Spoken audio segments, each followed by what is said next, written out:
অঙ্কের সমাধানটা আমরা এখন করব। তাহলে দেখো এখানে 16.21 2 নম্বর অঙ্ক আছে 20 মিটার লম্বা একটি মই দেওয়ালের সাথে খাড়াভাবে আছে।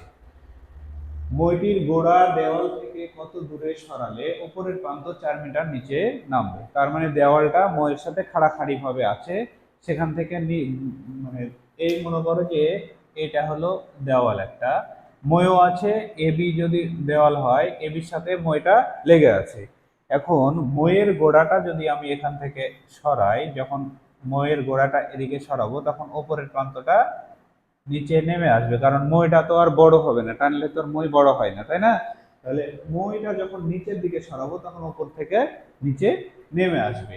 তাহলে আমরা যদি এইটাকে সি বিন্দু দিয়ে চিহ্নিত করি আর এটাকে যদি ডি বিন্দু দিই, তাহলে উপরের 4 মিটার নিচে নামবে। তাহলে টোটাল মইটা ছিল আমাদের 20 মিটার, এটা যদি 4 মিটার হয় তাহলে এটা হলো 16 মিটার।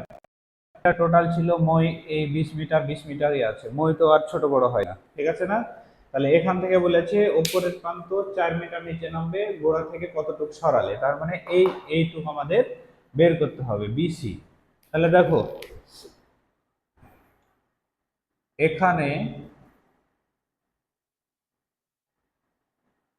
এ বি সমান হচ্ছে সিডি সমান 20, আর এডি সমান বলে দিয়েছে 4 মিটার, তাহলে বিসি সমান বিডি সমান কত হবে? 20 - 4 ইকুয়াল হচ্ছে 16।